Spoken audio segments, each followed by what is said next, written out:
Hey guys, I'm going to go ahead and demonstrate how to install GPG4Win. GPG4Win is encryption and decryption software for Windows that allows you to decrypt or encrypt files or emails. What I like to do is to send files to someone and make sure that it's safe while it's in transit. I also want to make sure that they are the only ones that can view the files. So what I'm gonna go ahead and do overall is to install the software, create my public key, send it to my friend, and start sending files. So let's go ahead and get started. Okay, so I'm gonna go ahead and open up a browser. As you see, I was already playing around with a couple other softwares. So what I'm gonna go ahead and do, you can Google GPG4Win, or in my case, yeah, I'm gonna go ahead and Google GPG. Oops, can't spell.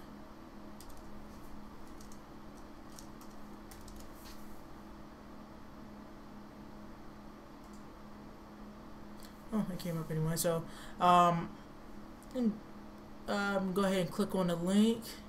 It takes you to the main page. You'll like to go ahead and click on this nice green button. Let's go ahead and download the latest version of GPG4Win. Save file. Give it a few minutes.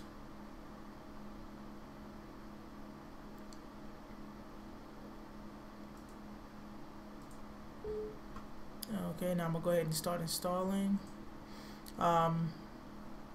You can just go ahead and use the default settings. Cleopatra is like the PGP manager. Also, GPG4Win compendium is basically like documentation, which is very detailed. But yeah, leave everything as is. Click next. Click next.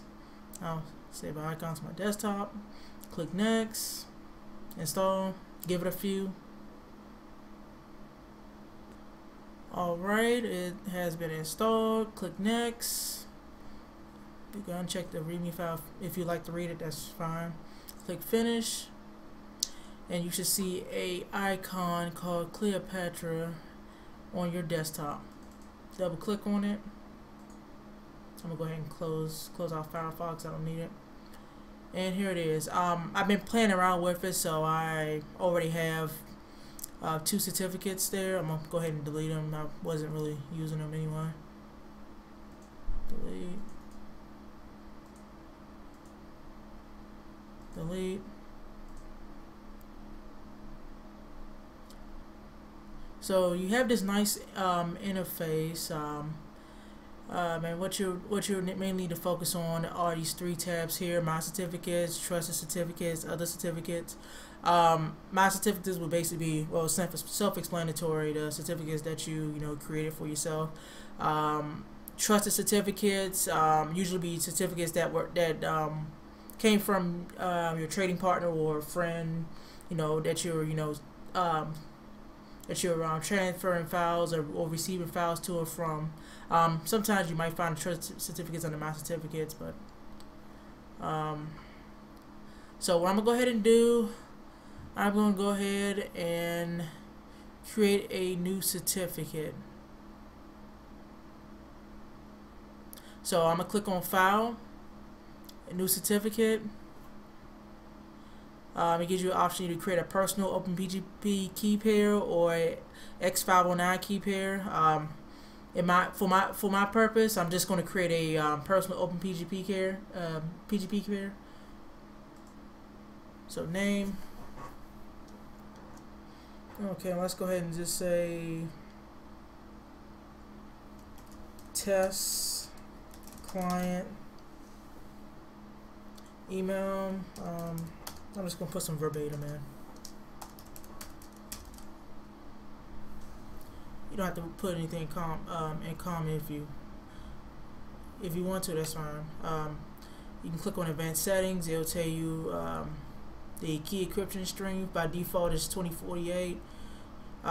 You can make the encryption string stronger, however, it's going to take a long time to encrypt. You can also, under certificate usage, you can also just set it to either have just to have it encrypt without signing, or vice versa. Also, it's best to go ahead and put a valid expiration date for your keys. By default, it'll set it for 2 years from the date that from today's date or whatever date that you started from. I'll leave it as is. I'll click OK.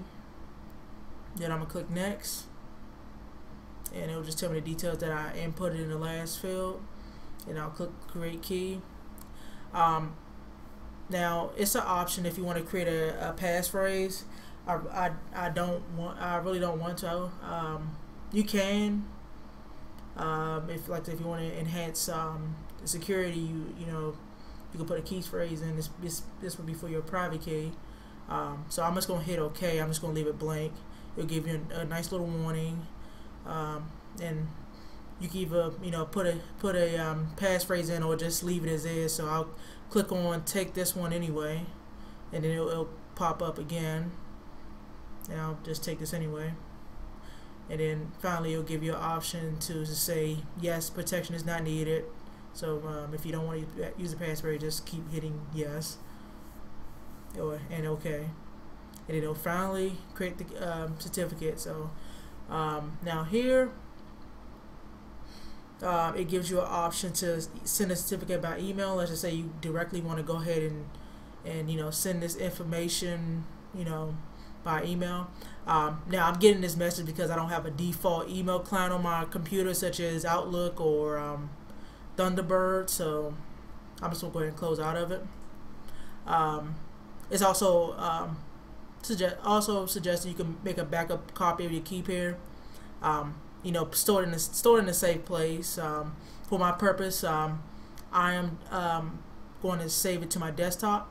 Also, I'm going to set it as ASCII armor, so when you open the PGP file, the contents will look like gibberish or something, instead of a bunch of numbers and hex and stuff like that. So I'll show you what it looks like after I save the file. So let me go ahead and save this. Like I said, you want to store this in a safe place, but for my purposes, and since this is just a demonstration, I'm just going to save it to my desktop, and I'm going to call it test client 1.asc. Also, if when you open the file, it's nicer to open it in Notepad++, but if you want to open it in Notepad, that's fine, but it looks kind of prettier opening it in Notepad++. So I'm going to go ahead and click save. I'm going to click OK. The secret key has successfully exported. Yay. Click OK again, and I'm going to click finish. So I'm going to go ahead and minimize this, and then here's my file here. Of course, it's going to show blank because it doesn't have default extension for it. So it usually, like I say, if you don't have Notepad++ installed on your computer or virtual machine, you can always install. You can always use Notepad. So I'm gonna go ahead and right-click, open with Notepad++. So with the ASCII armor option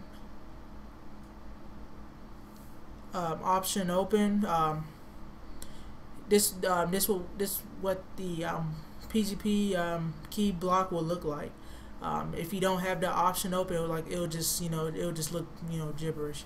Now I know I just showed my private key out the public, but I'm not using it. So in my next tutorial, I will go ahead and demonstrate how to encrypt files and then send it to whoever.